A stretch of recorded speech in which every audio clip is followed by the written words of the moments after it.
everybody. This is Lauren Dalvia. I'm an astrologer and spiritual teacher here at Bene Mudra, and this is your astrological update for the week of September 19th. So how's everybody doing? It's a really, really crunchy week. Mercury is not retrograde yet, just to, I have multiple people a day texting me this and texting me things that are happening that feel like Mercury retrograde, like, someone backing into their brand new car, or, something like no one being able to get into an online meeting that they're holding except one person, even though the passcode is correct, and, delays and scrambly stuff and just kind of harsh stuff. So Mercury actually goes retrograde on the 27th. So that's soon. It's in a week. And we are in the shadow zone, so things aren't moving really fast. It's the slowing down. But we do have, I believe, 6 other planets in retrograde right now. It's an enormous amount of planets in retrograde. And by the 27th, I believe we're going to have 7 planets in retrograde with Mercury. The only ones that won't be will be Venus and Mars, which is the love planet. So that's going to be very interesting as well. I'll talk more about that in a later date, but something that I want to bring up to everybody. I'm going to give every sign a little hit this week, but like less long than usual, because it's really the vibration. Like we have a couple things happening. We have a big full moon in Pisces tomorrow, and then we have the equinox 2 days later. And it's of course not affecting everybody in the same way, but these are really intense placements. And we're sitting amidst this like enormous amount of like retrograde kerfluffle. Some of the mentors that I've had in astrology that I love, and people that I've been reading for 20 years, their take on it was like, look, sorry, like, not that there's not wonderful things happening in creativity and lovemaking and joy and signing contracts and all that stuff, but it's a really, really crunchy energy right now. And the name of the game with that is Saturn. Saturn is the part of it. Saturn is this, is father karma. Saturn is constriction, restriction, rules, and limits. Of course, all of those things are necessary for all the fun stuff to happen, and for, order and, even creation itself to happen. So we need it. So it's not like, Saturn is kind of known as the old devil, but he's necessary for us to really do anything. So we have this thing called a grand air trine this month, and it's especially connected to Saturn, this planet of constriction and restriction and limits and rules. And like if you're right with Saturn, it's like there's an expression where it's like, you're good to Saturn, he's good to you back. You burn Saturn, he burns back. But like, also, even if you're good to him, he still might burn back sometimes. He's not the enormous soul transformative, out of bounds, deep, penetratingly deep underworld power of Pluto. But he is, he can be unpredictable. Like, even if you stay within the rules, if you're meant to be, if he's meant to get you, he's going to get you. But it's like, it's within bounds is sort of how he operates. So we have Saturn retrograde, the illusion of moving backwards in the sky. And so it's just crunchy, it's just crunchy. So, it brings heaviness. It's not sexy. It's even when Saturn is part of a nice, easy kind of flow in the sky, it's still about limits and responsibility. And that fact, it's emphasized in this configuration in the sky right now. And it's suggesting that those limits are substantial right now. And that's, there's a sense of inevitability, like you can't escape this. It's dry and chilly. You're on your own. There's no audience, for gushing or dramatic feelings. Does everybody know what I mean? It's just kind of like, could you find someone if you need to, it's, what I mean? It's just, there's this feeling of being out there alone. Does it mean that we are? No, we never are. We have our support systems, we have the divine, but this is an example of one of these placements that really bears down. You know, also, Saturn is the traditional ruler of Aquarius, which is where he is. So again, emphasis. And Saturn is retrograde, so there's a concentration. So you're going back to finish something up, and you have to do it by yourself mostly. It's your primary responsibility. You can cooperate with others to make progress, but the weight is on your shoulders. How do I talk about that in terms of like ways of being and serenity around this? I turn everything over to the divine, to source energy. I talk a lot out loud to, a power greater than myself. And I share how I'm doing. I share it on the page. I share it. I speak it, so that, because I'm really not alone. It's just like, we have periods that crunch us so that we awaken, and that we see things that we need to see. So what this grand trine this month is doing, it's enabling your success if you work with Saturn. Like, so take the burden on, and you'll find that the path opens up and events fall into place. It will still feel restrictive, but there shouldn't be any blocks. So maybe the authorities will work with you, or your authority will be recognized, or you'll tap into the focus and discipline that's needed to kind of get the thing done. If it's just simply get the thing done, great. And if it's at simply long last to get the thing done, I know some of us know what I mean, like to finish the thing, to get the thing going, like this is the time. And you can apply this knowledge, like everyone's chart can use this knowledge. Limits are emphasized, so there will be more restrictions, but there's also an outlet or a clear path. Like you can and will progress if you do the work. And just so everybody knows, we have Saturn stationing direct at 6 degrees Aquarius on October 10th. So if you're looking for like a real turning point in this, in this crunchiness, like that's it. Of course, there'll be different placements through the weeks until we get there, because that's, that's in like 2.5, 3 weeks. But yeah, October 10th is when it's happening. We also have tomorrow, Monday, the 20th, we have this big full moon in Pisces. It's big and beautiful. It's connected to Neptune. It's bringing us good things. The thing to keep in mind is there's so much happening around it with the retrograde planets and the restriction and all the feelings that come up, Pluto's around that are activating stuff, that I'm not a hide inside girl when it comes to these things.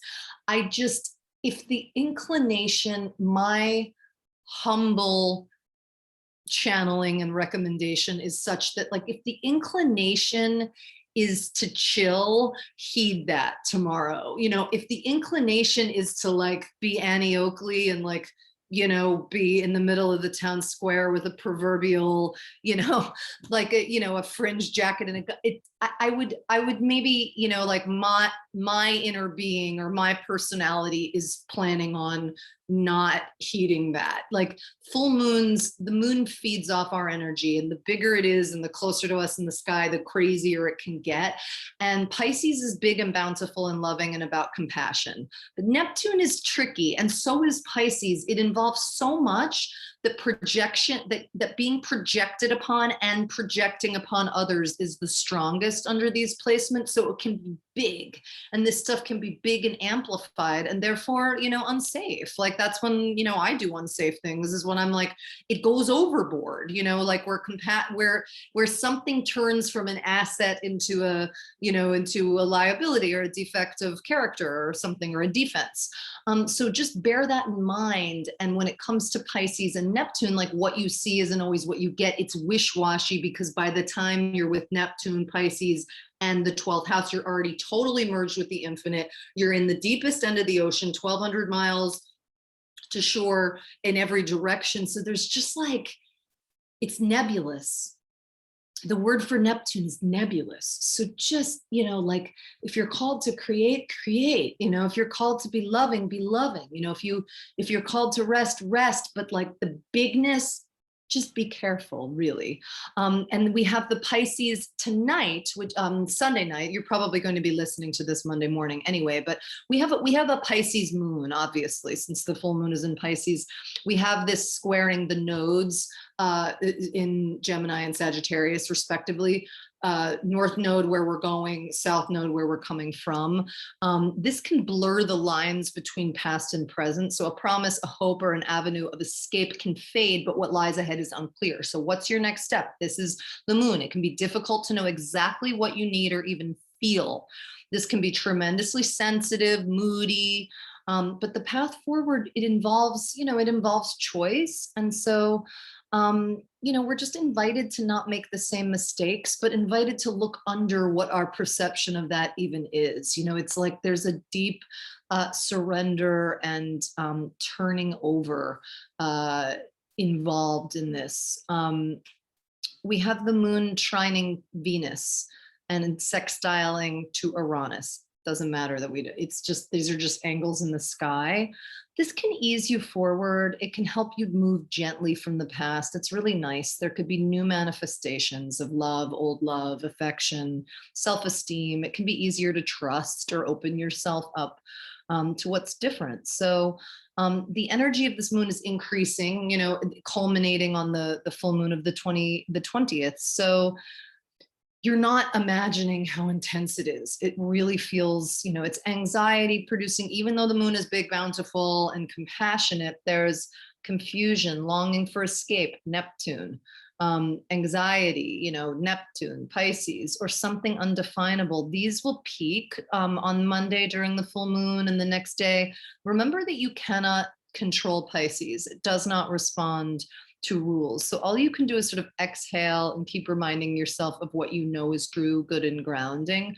For the rest, just let it go. Again, I love meditation. I love speaking aloud in the privacy, bedroom, car, private, with the pillow, if it's rage, if it's grace, no matter what, like to a power greater than yourself, whether it's something you call God, whether it's the music of Willie Nelson, it doesn't matter to me. I love the unblocking of energy safely. I love writing. I love meditation. And for this, I love rest. I love doing one thing at a time, and I love breath work. And if that sounds super fun, but you're like, why does everyone keep talking about breath work? I don't know what it is. I don't have time in the next 2 days to sign up for a breath work class. It just breathe in and out 10 times. Take a deep breath in, 1, 2, 3, hold, 1, 2, 3, exhale, 1, 2, 3, or breathe in, do alternate nostril breathing, or just be aware of your breath. Even for a short time, it makes a difference. And just know you're safe, secure, and protected. And the boundaries, this is Pisces, this is Neptune. So just, be with what you love and what keeps you safe and nestled, not the greatest moon to be yowling at the moon in the middle of the streets, but that wouldn't be a full moon if it wasn't making us, pushing our buttons. So I'm going to give just a little bit. So for Aries, we have deepest feelings being revealed, shining a light on psyche and subconscious. So this could invoke incredibly vivid dreams. So pay attention. If you have questions, write them to yourself before bed. It could even lead to revelations about what you're carrying within. Let it show what you're ready. Let it be known to the universe what you're ready to let go, as the full moon really encourages you to release the past. Taurus, this full moon is revealing where you stand with your community and your social group and your social sector. So you might realize you've outgrown certain cliques, prompting that you find people who appreciate who you're becoming. It might be I want to be the least successful person in this room of entrepreneurs that meet, or you're up leveling, which sounds like a gross word when we're talking about social stuff, but just that we do have a choice about who we spend our time with. You just might be inspired to team up with like-minded individuals and be more mindful of where your energy is distributed. Gemini, major developments in career kind of are afoot under this full moon. Challenges might present themselves, but really powerful opportunities. So it's just, there's an option to take control. I mean, look, we're not really in control, something bigger is, but to embark on the path that matters to you. So we're letting go of goals that distract us and place our focus on what motivates us to give even more and to be of service with our gifts. It's really coming up this week under this moon. Cancer, this moon is going to encourage you. It's encouraging you to embark on a new adventure. It's tapping into your ability to embrace spontaneity and open-mindedness while holding that mommy, warmth and connection to home. There are so many things that you have yet to experience and so many things that you have experienced. There's so much gift out there. So you're learning in the process of trying something new. Let this full moon remind you to have faith in all possibilities. That might be letting something go, burying something, speaking a new manifesto aloud. Leo, this moon has the power to be incredibly transformative for you. It's shining a light on the level of intimacy in your life, encouraging you to open your heart while setting firm boundaries, which is such a beautiful mix. It could even motivate you to clear away debts, the path forward to do so, tying off loose ends. You're just ready to let go of dead weight. Virgo, you're getting a better understanding of where your relationships stand, all of them. This full moon is sparking turning points. It's encouraging you and a partner, anyone one-on-one, to work on your relationship in a profound way. Let this full moon show you what kind of partner you really are, and then you attract the relationship that you really deserve. It could be the same relationship, but it's just like that. It's like we want love, we have to be loved, but they're different. Like, how loving are we? Or how we set the tone no matter what's going on. Libra, this is a full moon asking you to pay attention to your routine, your daily routine, to think it over, to turn it over. You only have so many hours in a day. Are you using them wisely? Could you get help? Could you be working less to earn more, or using less energy, but to use your gifts more? This is also shining a light on habits. It's just healthy decisions, how you're of service, and really about routine. Let this be an opportunity for you to nourish and nurture your well-being this week. Self-care, doing one thing at a time, making sleep the number one priority. Even if you have kids, what does that look like? Even if you have two small children, it's going to look like it different than it does to me, who does not yet have children. But how do you, it's that's kind of the prayer. It's how do I, put these things in place, even though I'm losing my mind, or even though I have 4 kids, how do I make sleep a priority? It's well, it's going to be different than a woman with no children and, 3 private clients that pay her $5,000 a day. It's going to look different, but it's going to look like something, and it is going to be the path forward. Asking is the key to heaven. The heaven inside is what a wonderful spiritual teacher of mine used to say. Scorpio, so you're tapping into your passionate side, big deal. That's that's Scorpio central. Desire. This full moon is about desire, learning something, revealing where your heart lies. It is romantic, but it's fire. It could also spark creative revolution, prompting you to express yourself, new ways of expressing yourself. It's also reminding you to just embrace the beauty of your life. Sagittarius, this full moon is shining. It's in the area of your personal life. It's revealing where everything stands behind closed doors a bit. You might embrace a turning point at home. You might be prompted to create a deeper source of comfort in your sacred space. You might even experience a shift in relationship with family or loved ones. It just reminds you, you're being reminded of what really matters, and it's a matters of the heart moment. And it's also matters of hearth. Home is wherever you go, not just, wherever you take it with you, not just the place that you call home. I'm away from my home right now, which is it's a space that I love very much, but I've come to do some creative work in a space away from home, and it is home for me right now, and I'm Sagittarius, so there it is. Capricorn, this moon it's encouraging you to connect with your voice, to remember just how much real deal important things and high octane things you have to say. It's very stimulating. Conversations are stimulating. That can take place on or about this full moon. Reframing perspective, encouraging your brilliance, it's your genius, that everybody has. Let your intellect dance a little bit with the spiritual. Let your intellect kind of exchange, be like a path of golden breadcrumbs. Aquarius, so you're feeling the grounded under this full moon. It's good for you. You feel the earth. I love grounding as a tool. If you're in a city, I know it's harder, like there's dog pee in parks, but if you're able to get out of your shoes for 5 minutes, even just 5 minutes a day in the earth, it's like being on a cell phone charger, but for spirit, for our bodies, and so it's very important for everybody, but I love it for Aquarius this week. Everything that supports you and keeps you grounded is being revealed. It's reminding you of the abundance that surrounds you and that is of you. This full moon is actually offering change in finances, encouraging you to tinker and kind of like set significant goals, if you will, or I like vision of like, what's your vision? And like, how do we kind of concretely put that in place? I do it by keeping my numbers and, like what they actually are. And then like, what do I actually want to do? It's like, I'm in this, but do I want to do this? And it's very earthly and magic starts to happen. So that's really available to you this week, Aquarius. And finally, Pisces, this full moon is bringing you revelation central. So, it's also about getting to know yourself deeper. Like just allow yourself to be guided, your sense of self, your identity, your desire to awaken further. This moon is helping you reconnect with self-acceptance, self-love, self-forgiveness, which is completely essential for any change to occur in self, of just like loving whatever part of yourself couldn't, and now you can, but acknowledging it, integrating it. It's a big, bountiful full moon for you.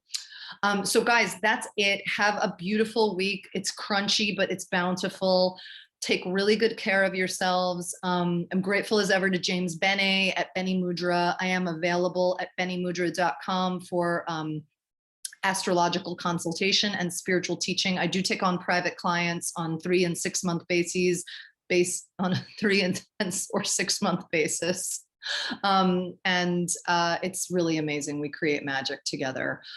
It's life beyond wildest dreams time. And you can access my services on benemudra.com. Also, at Lauren_Dalvia is my Instagram, and my website is also there as well. I have another business Instagram as well that's at Lauren1111, and you spell the words 11. My regular Instagram, where you can get my site, is at Lauren, LAUREN _Dalvia, DALVIA.